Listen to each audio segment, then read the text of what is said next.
We are live for day 8 of the Family Business Life 9-day transformation challenge. And man, it's kind of like a bittersweet moment. We almost about to finish. And, I was thinking about this yesterday, how I was the guy in my track and cross country days, how when that bear would jump on my back, instead of me just kicking it into high gear, I would kind of let the bear go ahead and bring his refrigerator and his sofa and do his thing on my back.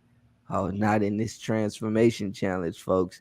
We on day 8, and I still got the energy generated that I had on day 1, and I'm ready to bring it. Not only by myself, I got a guest, but I'm gonna bring him in just a moment. Y'all hold on, because I got to deal with these preliminaries. First and foremost, we want to give our appreciation to our partner in this 9-day transformation challenge, who is a valued support, awareness elevation, a premier coaching organization, training.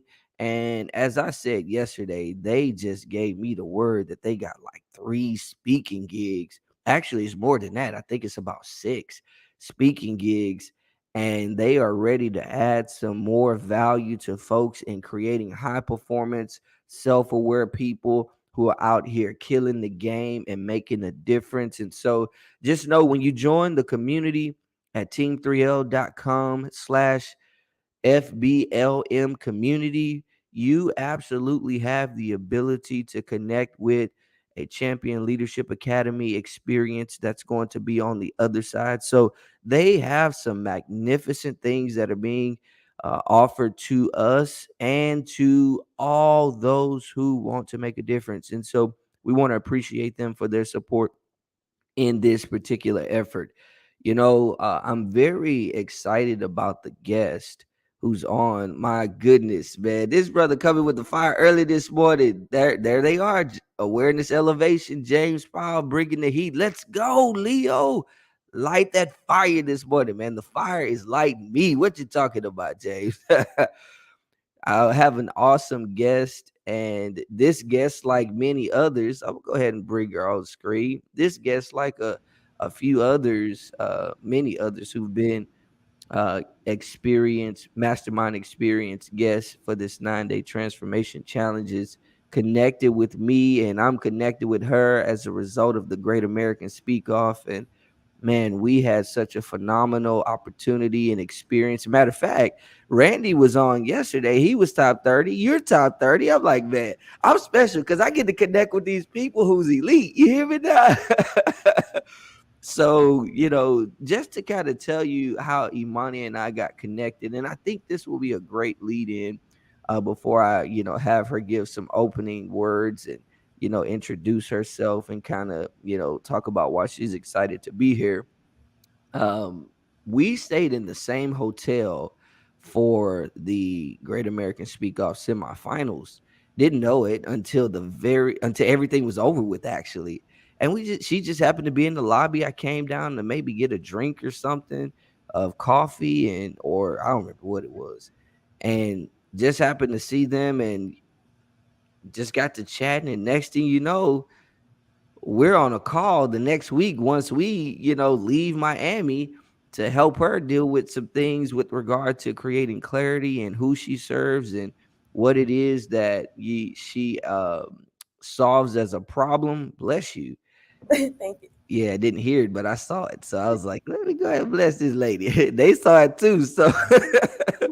So from there, she is killing the game and helping people to shine, right? Helping people to shine with their message, helping people to shine with their presentation in their social media platforms, helping people to understand that social media outlets are your stage, right? Everybody wants to go get on the stage. Well, start with the one you can get on, and nobody can tell you not to get on it. You hear me now?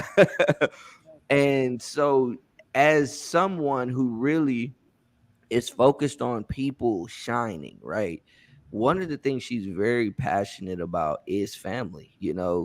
I observed that when we connected for her clarity call, that she didn't go straight home. She went to, connect with her mom, visit some family members. I was like, okay, I see how she rolling. She's doing business probably where she was regardless, but she made sure to make time for to connect with family. And just to be transparent, guys, her story is not the best with her family, but she values the family relationship. So I was very appreciative of her saying, "Hey, I'm available." And we got a unique day. First of all, it's day 8. 8 is the number for new beginnings. Then it's day 2, 22, 23. Like, we got all these twos in here. We got some good stuff going on. We're not gonna talk about what the number 2 is because we get into a bunch of deep stuff. So Imani, go ahead and say hello to us, to everybody, and then introduce yourself, kind of share with us what's on your mind this morning, and then we'll get into our conversation.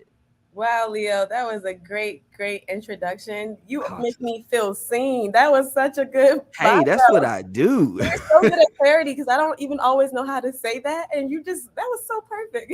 Yeah. I do try to help people shine through the power of the internet. I believe content creation is powerful. My name is Imani Adrea. I consider myself to be a visionary, media personality, visual storyteller, speaker. I like to say I create opportunity and act as a matchmaker through the power of the internet. Yeah. Um, I'm big on sharing my story, but also the story of others. I believe our journey has so much lesson in it. I like to call myself a student of life, and then I just put it in a video, whatever I learned that day, to help somebody else who needs to be inspired. So, yes, I'm big on family. I'm actually making it my priority to make marriage cool again, and Come on. it's not that I think marriage is a millennial cool trendy topic. I know that it's work. I know that it's a lot bigger than just fairy tale. But I do believe that if we make it a desire to the generation again, we would take the dating stage more seriously. Right now, if Mm, it's not even a desire, that's why we have so much unplanned pregnancy and divorce and people who are together who don't really know each other. I think it's because marriage was never the intention in the beginning. So you get to be more man, careless. you are touching. You know, we were kind of talking backstage, everybody, and we about to stop talking to y'all in a moment, just talking to each other. But we were talking backstage, and one of the things that I love about each of the mastermind experience guests, Imani, is each person lets it be known by the things we talk about behind stage, kind of how things will start, right? And not just the subject matter, but what's really coming from the heart. What is it that you're feeling? What is it that's flowing out of the purpose and the passion of the perspective that you have, and making marriage cool again, helping to deal with the perspective of what family looks like. And even you said to me behind backstage that it's like, man, it seemed like y'all got a business running in your family.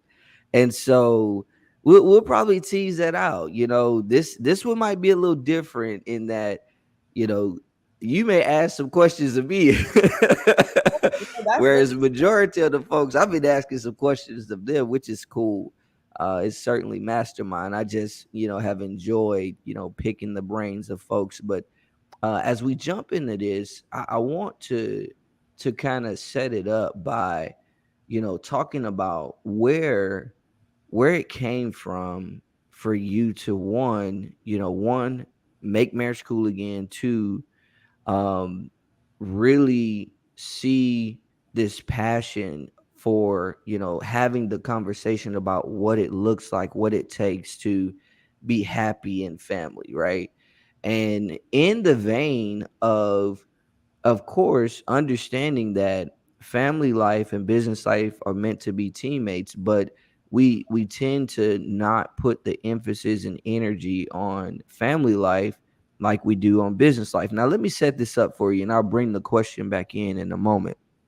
So, being that we've gone through the lunch and learn days, I'm now talking about I'm through the trilogy of transformation to the degree that I'm not just talking about the misleading beliefs anymore. I'm not just talking about the accurate beliefs. Now I'm in the master keys for how you actually access, leverage those accurate beliefs, debunk and destroy the misleading beliefs, and start achieving mastery, right? And so, one of the things that was said in the context of the different conversations that I had was this illustration and conversation about, you take a tree, right?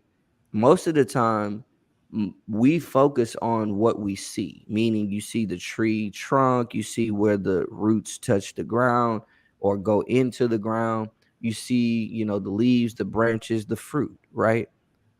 We don't necessarily see the roots, but that doesn't mean they're not there. That doesn't mean they're not, strong and founded. If that tree is holding up and is fruitful, that means that the roots are vibrant, right?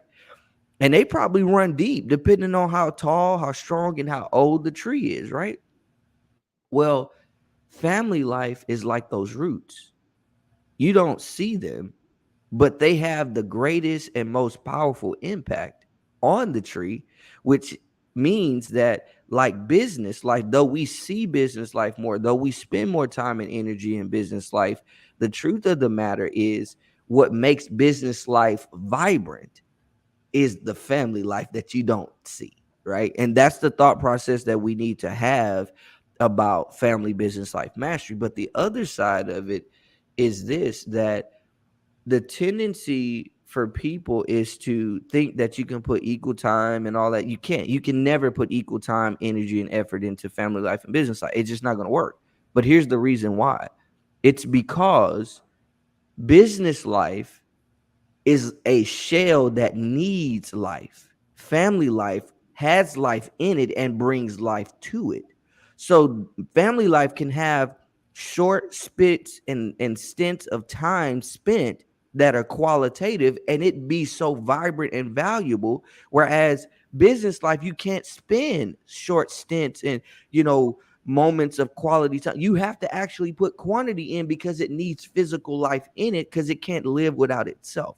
That's why we spend more time in business than we do in family, which is why the quality focus is on the family side. All right. So I set all that up, and I come back to, with your experiences, with what you are doing today, but also what you experienced growing. Like, talk about why it's a passion of yours to make marriage cool again within the context of your professional approach, right? And to have the conversation about what it means to be happy in family. Yes, actually, you said a lot of great stuff. And during COVID is when God first started to speak to me about marriage. I grew Mm, up never wanting to be married and wow. being so sure about that. My dad always said you would change your mind, and I think that he assumed that I would meet guys that I like. That never happened. I didn't change my mind because I met anyone that I liked. Wow. I changed my mind because God changed my spirit about it. Come on. And you mentioned business and family. I've always grown up knowing I wanted to be on the Forbes list 30 under 30. I wanted to be a woman who owns an empire. I want to have a business that's mine. And I'm cool with being single for I mean, maybe a life partner somewhere in there, but I never envisioned marriage. And then God one day asked me, you're okay with the hard work that comes from business. Like business, Mm, like you said, business sometimes can be 90% stress and only a little bit of reward. I yeah, mean, yeah, yeah. even if you're very successful, business is stressful. And then you have a little bit of time with your family, and it can be like the most. It can make you remember why you deal with the stress. So Yeah, come on. the question was from God, why are you okay with the fact that business is an unknown factor? So much can go wrong with that. You can lose everything after giving it all, just like marriage. But for marriage, it's like, no, I don't know what's going to happen if I do that. I'm signing my life away. I'm not willing to risk it that way. But um, I would say that I grew up knowing most people who obviously come from a one-parent home. Um, and then, but in my unique personal in my life, most of my close friends or neighbors actually come from a two-parent home. Mm, Now that I'm an adult and I'm looking back, I clearly see the difference between those of us who have divorced parents and my friends who their parents are still together. Their life is not perfect either, but they get to go home, and if they have a question or need advice, like both of their parents are there. It's not yeah. just one mom who's upset about the divorce giving her perspective about it. It's not one father who's been with multiple women giving his perspective about it. Mm, You just naturally go home to two adults who have a different perspective on life, a more grounded perspective on life. yeah. One that's not rooted in just like pain. They have pain too, but they know the power of togetherness, maybe not giving up based on emotion, um, and maybe even a future plan. And so this goes back to me wanting to do Forbes 30 to 30 or be successful. God showed me that I actually have a greater chance doing it. The power of two. The power of Mm, two, two, two, two is you're stronger with someone, not necessarily a man or not necessarily a woman, but a person with the same God-given vision as you. That is mm. powerful, not only for you, not only for your union, but for your children and the businesses to come and everybody that you guys can bless together. You know, you hit something that kind of touched my thoughts in a way. It's we talked about this on one of the other days, how so Carl made a specific statement that corresponds to this. And Carl said that what happens in private is what shows in public, right? You know, that's how he brought it, right? And days before that, I made the statement that what people don't understand is the private reward, because the rewards are different in business than in family, right? The rewards you get in family are intangible in most instances, and they fuel you. See, this is why it's so important to have those accurate beliefs, one of them being make fuel between family life and business life. And when they're on the continuity structure of flow, what happens is it's easy for fuel to be made in one and then flow out of the other. The fuel that's made in family life, like you said, I mean, you almost said it verbatim but differently. When you have that enrichment in family life, it literally empowers you in your business life. I'm talking about, I saw this, you know, my family and I, we're a homeschool family.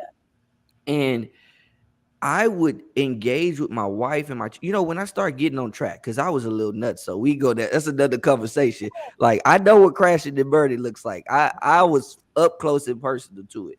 When I started, you know, intentionally helping to walk in that perspective of thrive and vibe for the family, but also modeling that, I saw how it made me more effective in how I managed operations, led people. And notice I said it differently: managed operations and led people, because I saw behind the scenes that management of people is unproductive, right? You try to manage those people, they gonna be frustrated with you all day every day, because you're gonna talk to them like they have no regard. You know, it goes back to what Randy said yesterday: if you don't connect, you can't communicate. You don't connect, you can't correct. And if you try to, you're actually treating these people like they're your slaves and not those people that you love. Oh, I saw you. I saw you. that's good. And That's so with regard to the private, there's a reward in private that is designed to give you this propelling energy for the public, so that when you come with this fuel of magnificence. You come with this fuel of, hey, I'm here to love you. And a lot of people don't talk about love, but that love is, I'm here to see your potential be unleashed through us in this process, because that's what happens behind the scene with the family. You talked about in one of our conversations the thought process of, like, when a child has a vision, you know, for their life, or they're seeing things about their life, and they come home and they got all of this chaos. It's like you don't have anybody to talk to you about your vision and like help you navigate. Like, talk about that experience and how, if that private piece was in place, what it would do to fuel that child, you know, in what they do. Yeah, and that's why I mentioned that I'm a visionary in the beginning, because I'm just now learning that not everybody is wired that way. Yeah. Um, and so, just like in business, they give us these personality tests so that we can know each other individually. You kind of have to know your child and how your child is wired as well. So, Come on. um, me being such a creative person, I really can't even see my vision if I get too drained. So you were talking about earlier, giving your child like go wash the dishes and then you can think about your vision. For me, I almost have to spend time. I have to go within a lot more than the average person because I draw from within me.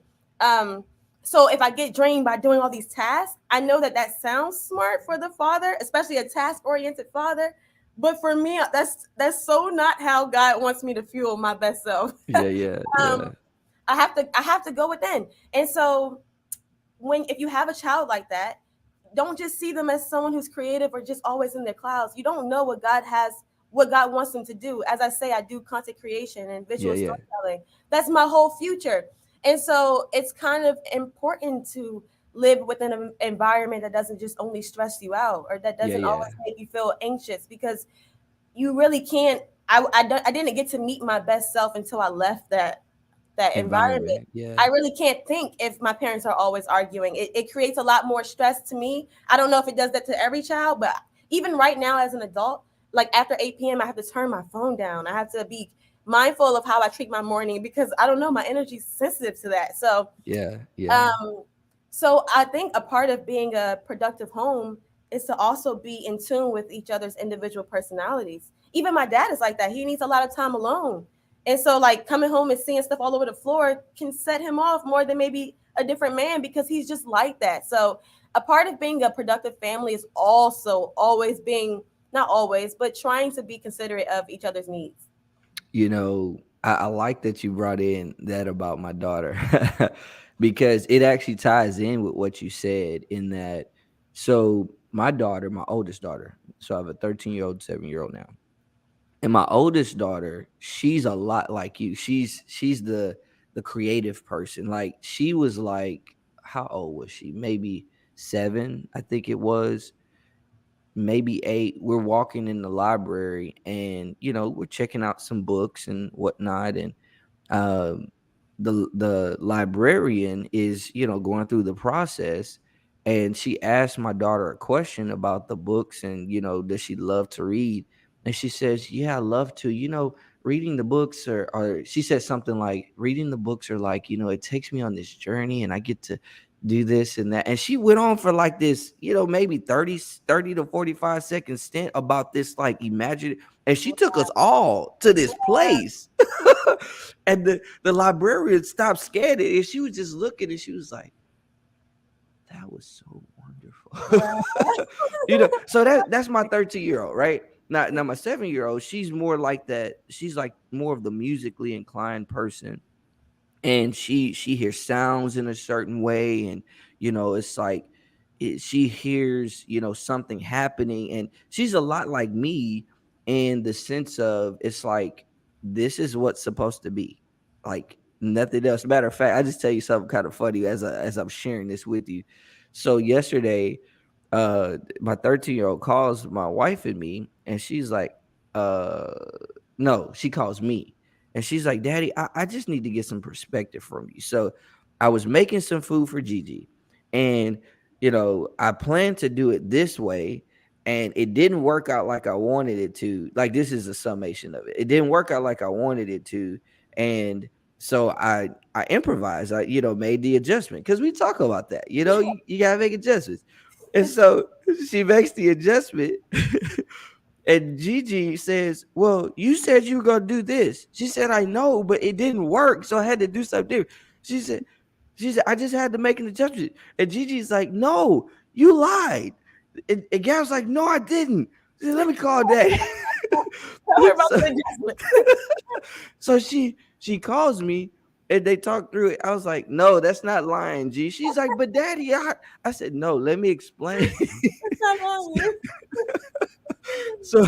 so we went into it, and after I explained, I say, does that make sense? She said, oh yes, sir. So she's like, when you tell me this is what it is, so that's the 7-year-old. Okay, so the 13-year-old.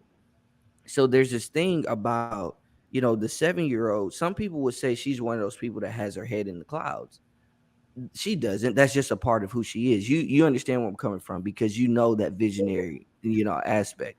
especially as a child. Yeah. And so what we tell them is like when it comes to our family, it's only four things. Like it applies for us. It's for everybody. And we've talked about it here in the transformation challenge. And that is this: do what's expected when it's expected with the right attitude, tell the truth.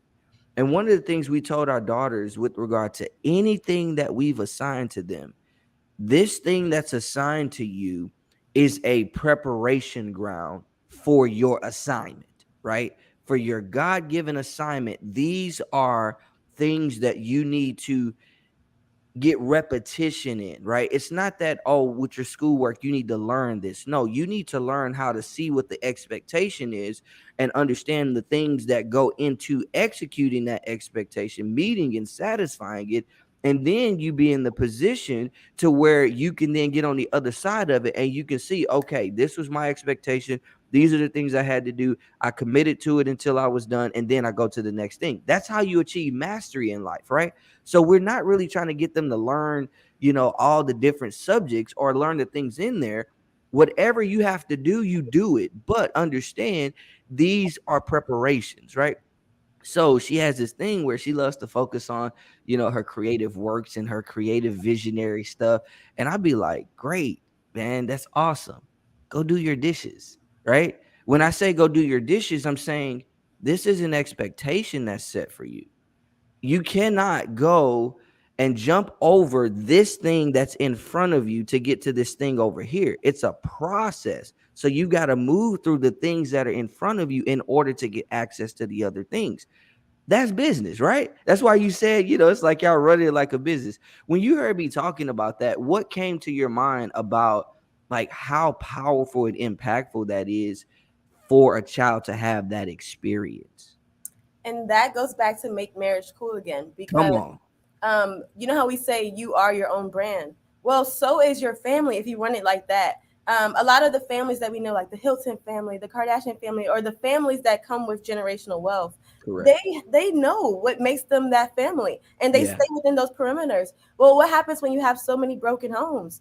We don't know who we are. I don't know what Mm. we stand for. I don't know my family's culture. I don't know what was allowed. I mean, you almost don't know what wasn't allowed until you do it, and now your family they think you honor them. But like that's not set. And actually, during COVID, when God was teaching me about marriage again, He put a lot of like Indian women in front of me or Wow. Nigerian women in front of me. And one of the things they talk about the difference between American families and a family that comes from a culture, the women are involved teaching the woman how to be a woman for her future Come husband. on. The man is teaching the man how to be a man. These things are not done in most American homes because we don't have that brand. We don't have those principles. Man. Um, or maybe you have like one big word like respect adults. Yeah. Yeah, but What that does that doesn't. mean? What does it Yeah, look what like? does that mean? And Flesh it out.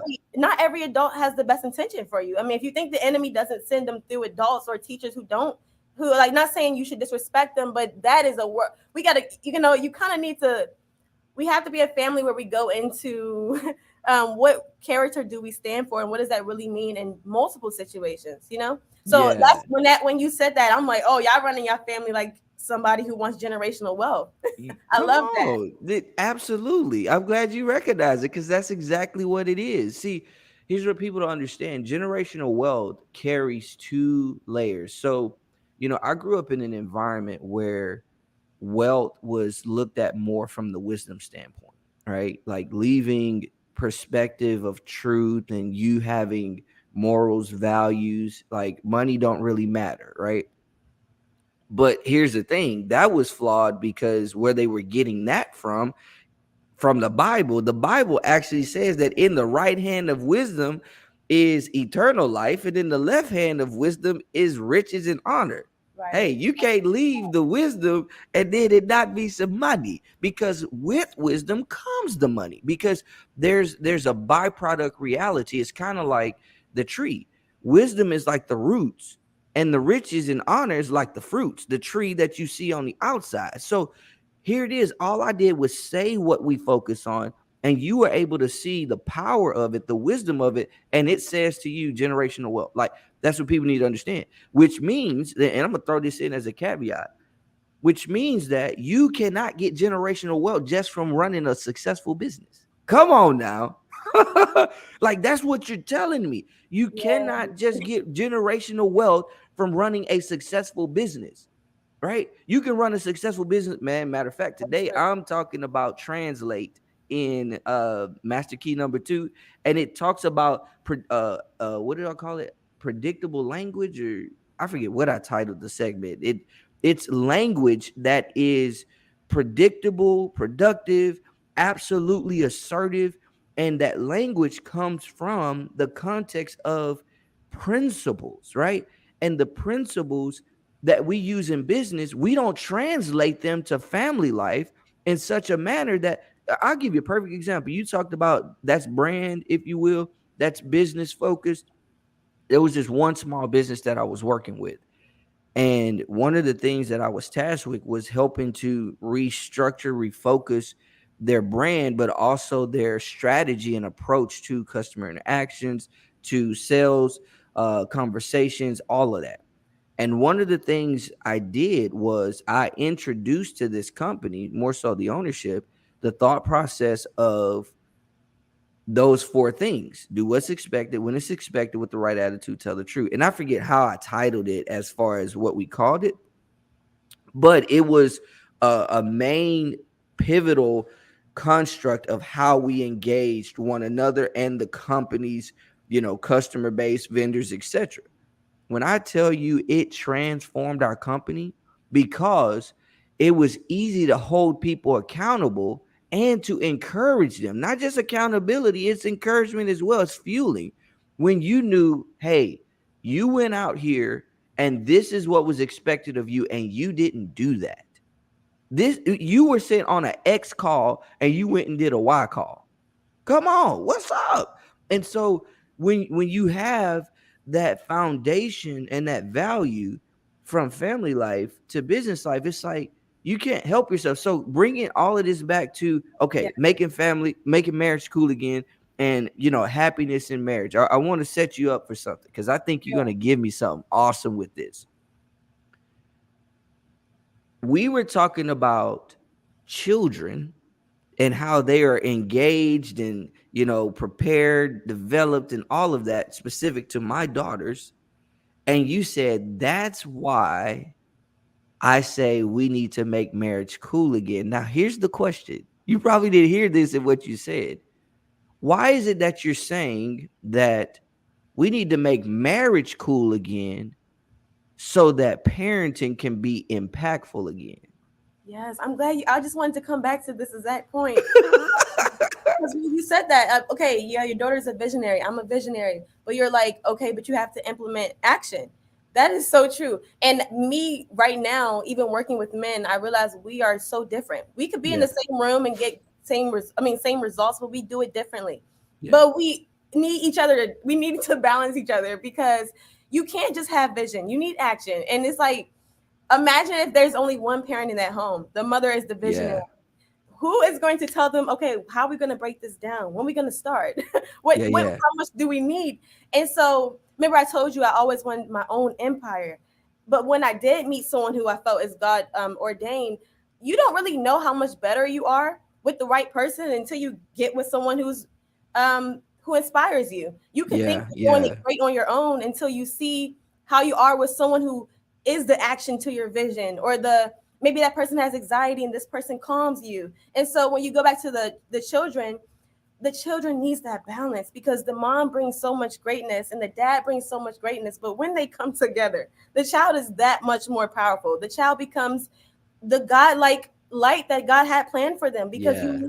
you need both of the powers. If the daughter had only you, who's never really not saying never, but doesn't No, go walk in ahead. her I'm vision, and cool with it. maybe another visionary would, she wouldn't prosper. And if she had only the parent who is about the vision, she still wouldn't prosper. She needs both of you. So um that plays out a lot in multiple families. I I have seen the difference between modern day woman and the woman who understands the power of the man. I'm telling you, Come that on. family is prospering more than the person who thinks they could do it all on their own. You said something. So, I get kind of what's the word when uh I get a little antsy when I hear certain words, especially from the family business life mastery. And so you said balance. And I do hear what you're saying, and there is some level of legitimacy in it. I think there's a better word though. Okay. Harmony. Harmony. Yeah. See, Mhm. because here's the thing, always remember, and this is something that people like, you got to remember, I come from a measurements background. I come from an accounting background. I come from a data analyst, a survey research, Oh yeah. a systems, a data sifting, like statistics, like measures, like I have a sensitivity to them. So when I hear a word, I'm also picturing what that word does and what it accomplishes, right? So balance can work in the context of what you're saying, but there's a better phrase, and that's harmony. Why?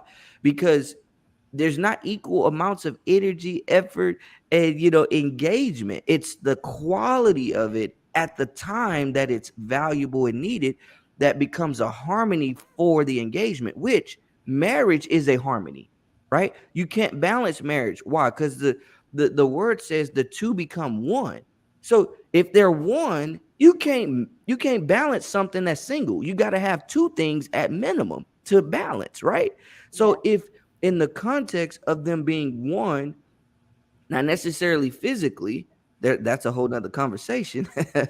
Man, I can teach y'all some stuff I can teach y'all some stuff about anatomy and biology, but this ain't the platform right Oh, now. Well, it's not the conversation, more so. But ultimately, that meshing of mindset, that meshing of vision, that meshing of temperament, that meshing of personality, that meshing of quality and contribution, it has to harmonize, which is why you go back into those accurate beliefs of achieving flow, of making fuel and creating focus. When you have that ebb and flow and that continuity structure, it's like, okay, it's not about how much time I spend, right? It's not about, am I the one primarily dealing with them? It's, do I deal with them in the way they need to be dealt with in that moment, right? And it's really the same thing in business. Like the supervisor is not dealing with their people all the time. It's those pivotal moments. What do? Do you really make the best of that moment to give them that catapult in the unleashing and the accessing of potential they needed to unleash in that moment, right? And that goes back to what you are passionate about, what it is that you're continuing to like push. And I love this. This is so unique in that you are literally like, you are a media expert, but in such a way that the things you value and you focus on and you help people to shine in, they are kind of like the untraditional things that show themselves in the more present and traditional way. For example, making marriage cool again, having the conversation about being happy in family, and basically, pushing people to say, look, you need to have generational wealth. You need to pursue, making a difference in what you do, but also don't forget that relationship over there. Don't forget even a partnership. Because here's the thing, talk about this, because you kind of mentioned it. It doesn't mean you don't have a spouse. It doesn't mean you do have a spouse, but you need to have some type of partner, right? Is what you said. And then not only do you need to have some type of partner, the question I like to ask is, how are you going to know how to effectively deal with a partner in a contractual relationship, which is a little less strenuous and little less accountable, if you don't really know the value of dealing with a partner in a covenant relationship? Talk about that. yes. And that's also make marriage cool again. It goes Come back on. to the dating. And I told you, like, what you start as is so much better to. It will be easier to mend it and keep going if you start with that perspective. And so, I even think that going into a covenant, you should already be thinking, how can we blend our business together? Mm, Because, like I said, I've been my modern day woman longer than I've wanted to be a kingdom spouse. So, come on. that alone, you guys are going two separate ways. Come on. And even being that into your vision and y'all don't have each other in it, how are y'all gonna mend the covenant? if y'all Yeah. going in separate ways. If I believe that my money is this and now we're competing, you're competing, like even in sports, that doesn't work. The moment you start competing with your own teammate, I mean, y'all not going to the where's the touchdown. So Yeah, yeah. um I think that partnership is important, and a part of partnership is never allowing life, any part of your life, to make you think you're competing with each other, including Mm, finances. And one it because men are so, there a lot of their identity is attached to the finances. I think it's important to uh and I guess not everybody is business minded, so I don't know if this works always, but support in whatever way you can towards the greater good of both of you, mm. finances included. Yeah, yeah. You um know, yeah. one of the things you really hit on, and you don't even know you hit on it, but that's why I'm on this side and I can talk about it. Identity. Yeah. Let me introduce a thought process of the pivotal reality of attaching your identity to that which is appropriate. Okay. I think so. I talked about this yesterday as I began to deal with the master keys. I said, before we get into anything, as we transition from the misleading beliefs and as we transition from the accurate beliefs and go into these master keys, like I think we need to talk about the pivotal reality of communication. Here's the thing: beneath communication and why we communicate the way we do is how we see ourselves. Like you said, most men attach themselves to the money. They do. Matter of fact, when I talk about the three C's of life, you got contribution, compensation, and consumption. You need all of those to for one of the others to exist, but you can only prioritize one of them. And too many men prioritize compensation and consumption instead of contribution, right? And so when you go with what you're talking about, which is like support in whatever way I can, that's not superficial or general. What's really being said, and you correct me if I'm wrong on this, what's really being said is I need to understand what I bring to the table, what I'm created to be, what value is in me, so that I know when I need to support in the way that only I can support, so that we're moving the way we need to move. Is that what you're saying? Talk about it. Yes. Yes, what I bring to the table, but also let's pause Come here on. at the same topic, because right now we're talking about all this good flowery stuff, but I've learned marriage, you're bringing all your childhood trauma too.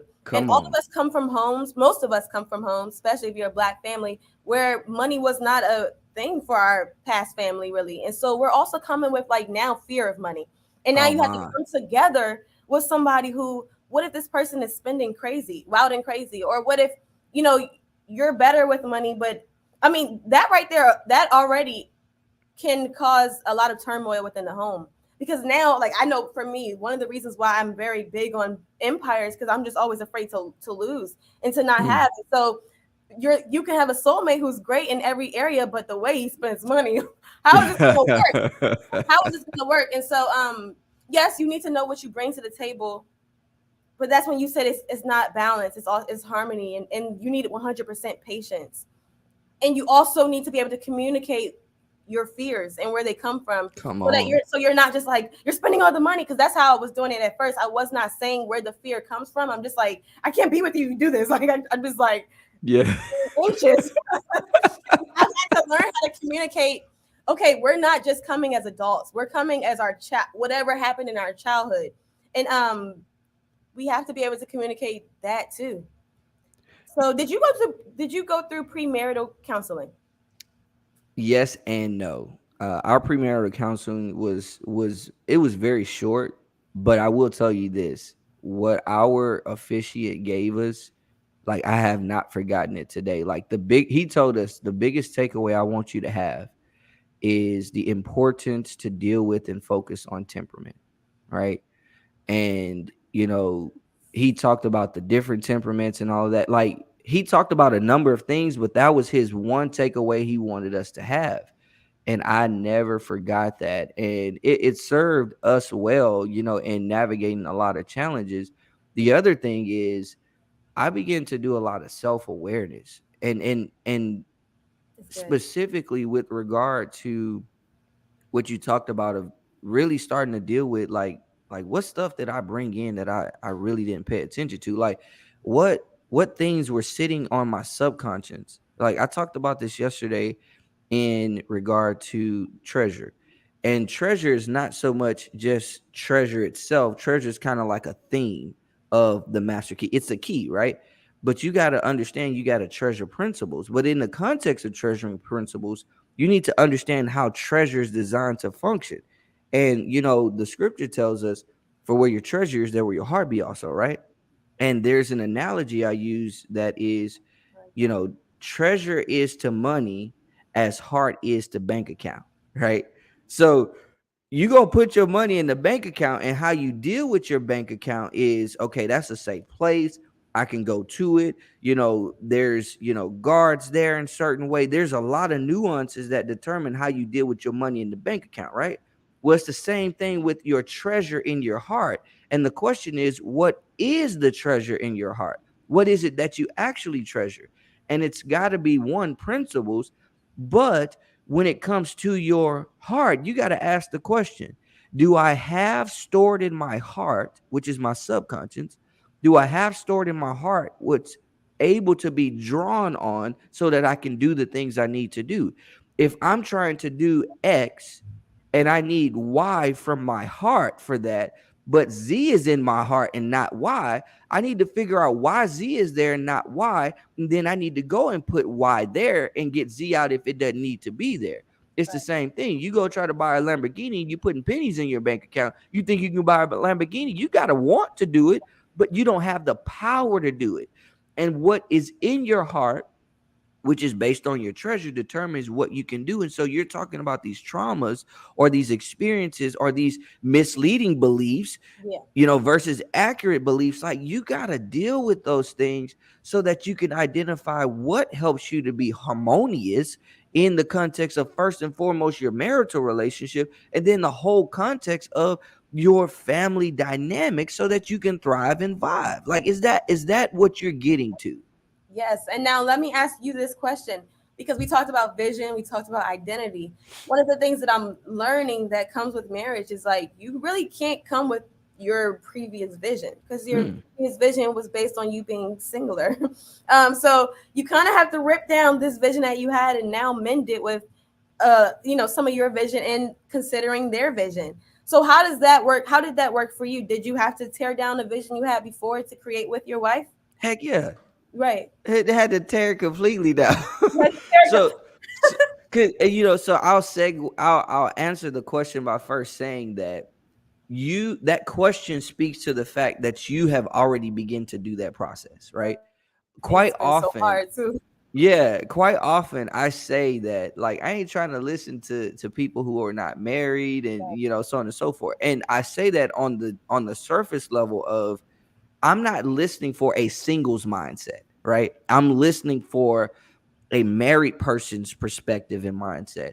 And you, in your singleness, have begun to deal with marriage mindset, right? You're dealing with, what you should think in marriage, why you should feel a certain, like, you're doing all of this. And that's the prep work that should happen, that a lot of people don't get. They get married, they get into their family life, they start continuing what they're doing with their business life without really having that thought process of, hey, well, this is my business life, but I need to have a conversation about what that looks now with this particular family life. And now it just starts crashing and burning. You don't know it why, because you never were intentional while making sure that there was a few. You see what I'm saying? So to answer the question, it's no, you can't come in with that single vision. Most people do. I did. My wife did. And guess what? That's why the statement is stated by Moses. He says, how did he put it? He said, therefore shall a man leave his father and mother and join to his wife, and the two are no longer one, or no longer two, but now one flesh, right? And what he's saying in one aspect, because there's other layers to it, is more than anything, you have to bring a vision that you have and a vision that she has together. And it must be one vision. My dad used to say this. He said, "Let me ask you a question. What is a marriage with two heads?" And we'd be like, "What?" It's like it don't make sense. I get what he's saying. He says a monster. I was gonna say confusion. He said because you got two visions. And what is two visions? Divisions. It's division, right? Yes, wow. Division will never produce harmony, and harmony will never produce thriving and vibing in the family life. So if I come in with my own vision, okay, cool. What we have to do is we have to see how my vision and your vision harmonize. Now, watch this. This is a very important perspective. There's a lot of people who, when they divorce, they say, "Oh, we just were not on the same page." You don't get it. The point of marriage is to get on the same page and create one page. Whoa. Meaning, your vision and her vision, y'all are supposed to tackle this challenge and figure out what is the medium of continuity that they are designed to flow together rather than you choosing one over the other. Talk about that because I see you over there squirmy. Man, because that's what made me want to do make marriage cool again. I just need to put more marriages in front of people with the power of the internet and media, because I've learned how you said wrong mindset beliefs that I came with. I Yeah, got that from the media, social media. I mean, basically what we're taught to want in dating, or what we were taught to want in the opposite sex, is just, it's so worldly. And I didn't know that until I desired kingdom spouse. Everything I've been taught was wrong. Every single thing. You're taught that the man is going to come perfect. Basically, he's going to already be perfect. He's already going to come with the money. He's already going to come with the right mindset. He's already going to come as a Prince Charming, knight shining armor. When really, when I started to like watch podcasts like Black Love and Dear Future Wifey, and put I married love his couples in podcast, front of by the me, way. Dear yeah, Future when I Wifey, I love it. exactly. And I've learned that really marriage just exposes your character flaws. God just basically chose someone who's going to be extremely patient with you while all your character flaws get put to the forefront until you're able to like put them under the light and come together. And also your vision is going to get teared down. All this manifests. And when I had my own vision, when you have your own vision, the enemy also knows your own vision, and he can Come on. send the wrong contract, the wrong person, the Come wrong on. relationship, the wrong clients, Forbes list 30 under 30, and that's your demise. But when you start to ask for God's vision, lately I've been saying, God, I am in agreement with God's vision. Whereas before I would say, I am whatever I want to manifest. And now I just want to know God's vision for me, because whoever God appoints to me, when all these things that I don't like about myself comes out, I will know not to run. This is the person that God has called to be a part of this. And also when those things in him come out, don't run. We're not in a fairy tale love story. We're in a marriage. It's going to take work. Things are going to get exposed. But this is the person who's called to do it with me. So I had to purposely put married people in front of me, because everything that I'm shown is wrong. But You why would the know, enemy not do that though? Why would he not want of you to course. be Of confused by course. that? Isn't that what an adversary does? Come on. I did not know. I did not know that the media is meant. He The not trying to media help you. is meant to divide you. Why would he not want me to do an empire by myself? Where's the good in that?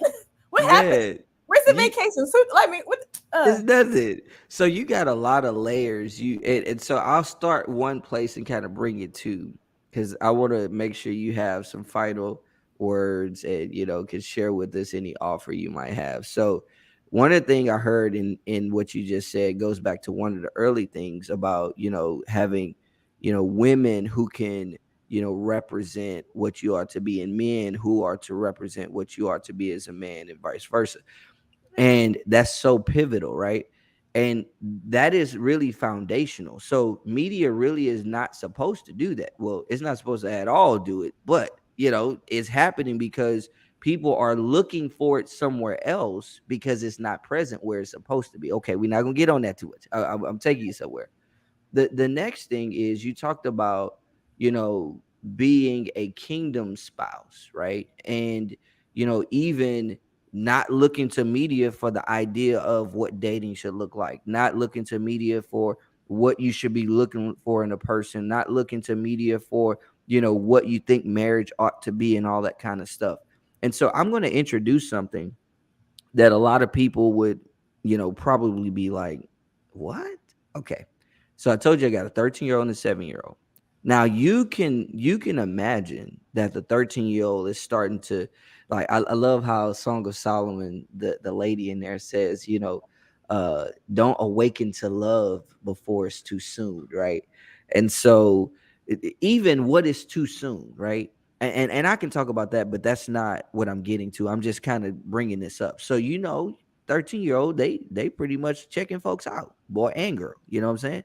And when I say boy and girl, I'm talking about boys and girls are checking out, the opposite sex, and kind of starting to awaken to this idea, right? They're starting to see, I see where I'm a little mature and adult like, right? And so they're starting to entertain that. So you can just absolutely determine, that my 13-year-old is thinking about it, right? Right. And so I want to make sure people know we didn't just start having conversations about boys and men and marriage and dating and courting and all engagement and all these different things a year or so ago, or just because she turned 13.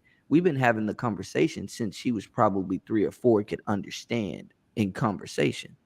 For example, with both of the girls, I started with, hey, nobody is to kiss you on your lips, not even daddy, except your husband when you are married. Now, what I'm doing is I'm giving them a thought process about protecting their emotions, not really their body. It's more so their emotions. Because remember, I told you it's what you don't see underneath the surface that's really most impactful.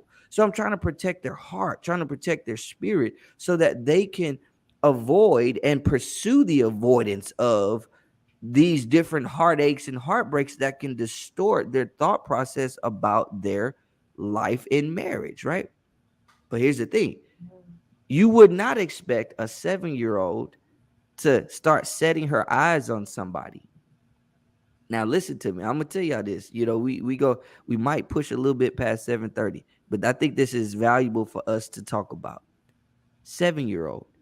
She's in her class at church. They have base camp, and they're in there, and it's very controlled. There's adults with them and stuff like that. Now she's homeschooled, but she's in this environment like on Sundays, pretty much, for an hour, a couple hours or something like that. And so they kind of been growing up with each other, on Sundays, and different interactions and different events that they participate in.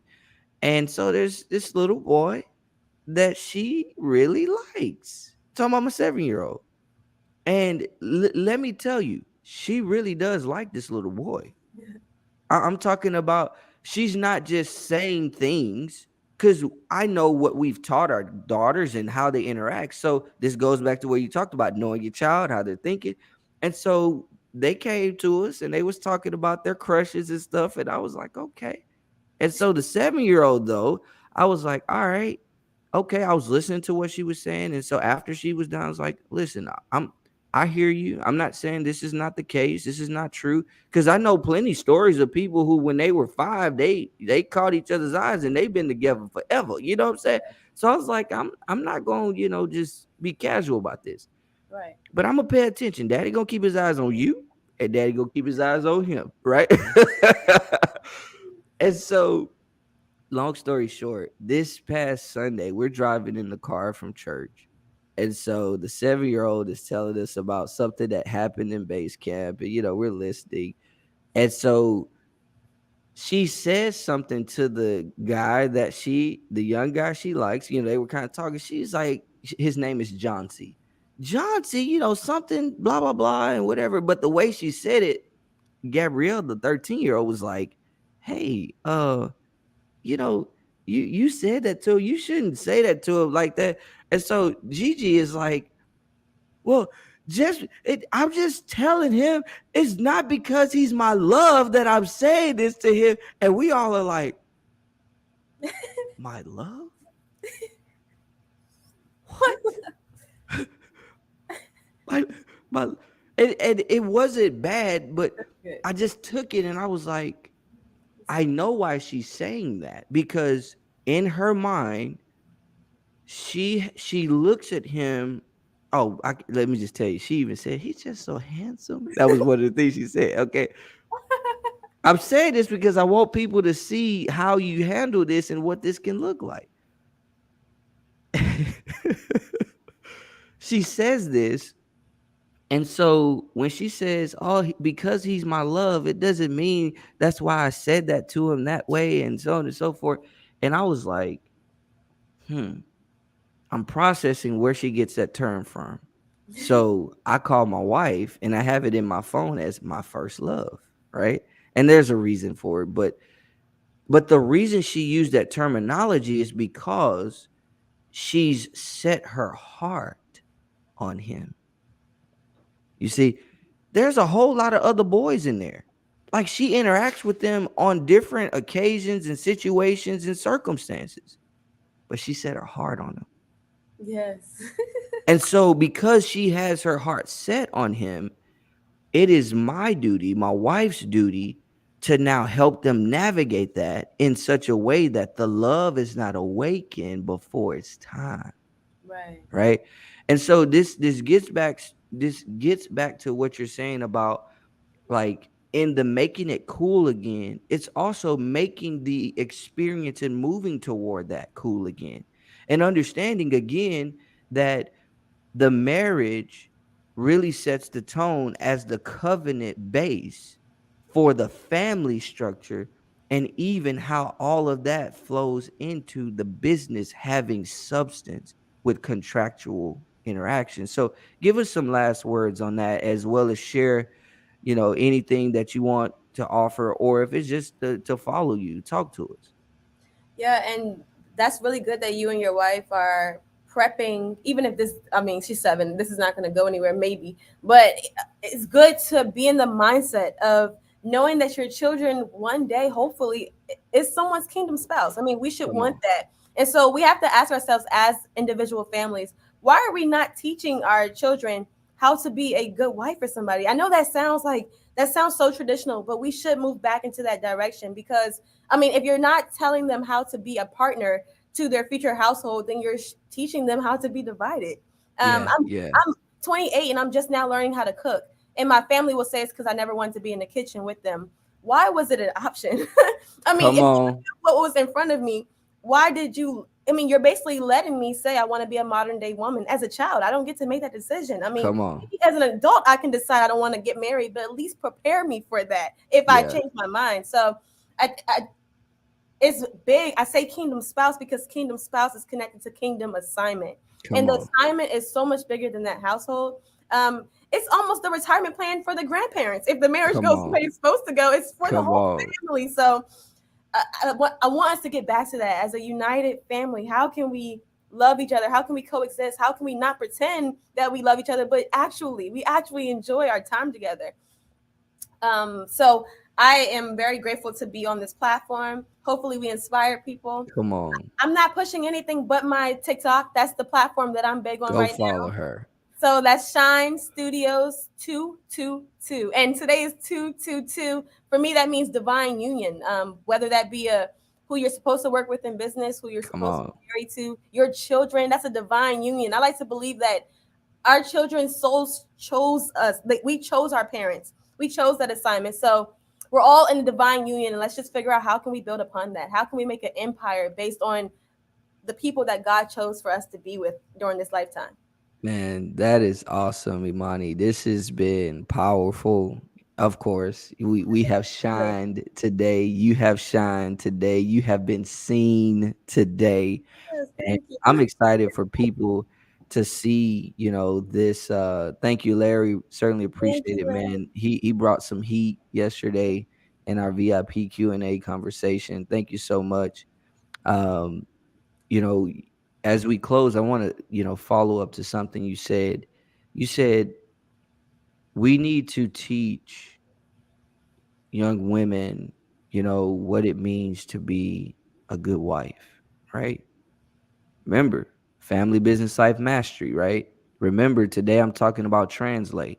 Here's an example of translate. Why would you let a manager come in and the senior manager not set the expectations for that manager? Or why would you let a operations manager come in and the CEO or the VP not really, help them be effective in their role? You see, here's the issue that people are really just not understanding. This is not about can you be better in another role. This is about what role were you created to be best in. Yeah. And I like to say to people, I said, like I'm all for a woman being excellent in business. Absolutely, because I see so many different examples of it in the scripture. Matter of fact, the Proverbs 31 woman might have been primary breadwinner, the way it talks about it. I'm not saying she was, but it says that she was so engaged in certain things to where her husband was primary dealing with strategic things and she was dealing with active things. I'm just saying, you know what I'm saying? Like people not looking at it for what it really was. But that doesn't mean he was not the lead guy. It could be that they built something in such a way to where she ended up kind of being in that lead role because he had a different role. The point that I'm making is I can't be in my wife's role even if I wanted to. So why is it that somebody wants to be in my role? I can't even choose to not be in my role, Yeah. but somebody else is up here trying to choose to be in mine? Okay, we're gonna get off of that. Ultimately, what you're saying is we need to understand where we're going to be most effective, and we need to be trained for that, and we need to embrace that. Going back to what's expected. Do what's expected when it's expected with the right attitude. Tell the truth. So Imani, you this was a unique mastermind. I knew it was going to be. This was awesome. This is like little sister, big brother having the conversation. And I'm so glad for you to, have this out there. People know that you are, passionate about pursuing marriage being cool again. And I'm going to be a part of helping you do that. The see I have the privilege to be a five-star wedding officiant, and That's what you I did think we last talked about that. day. I wanted you to say that. Yeah, five-star wedding officiant, and I'm not that because I said I am. The people told me I'm five-star, right? And that's Pastor Leo Loves Weddings, and I get the privilege to coach people in marriage, not counsel them, coach them. They get counseling before they come to me. They get counseling and therapy so that then I can help them leverage that. That's really the thought process. But anyway, thank y'all for your time, for your listening. And if you are looking at this on demand and you are excited about what's going on with making marriage cool again, absolutely start following Imani Adrea on TikTok. She's also on Instagram, Shine Studios 222. Is it three twos or four? Three. It's three. Just make sure. 222. And yeah, she brings the heat. She's raw in many instances uncut, but she still got some cut in there. But yeah, she and I about to have some conversation about ourselves backstage, and y'all go have a great one and be great. You hear me now? You too, too. We wish you the best. Thank you guys for being here.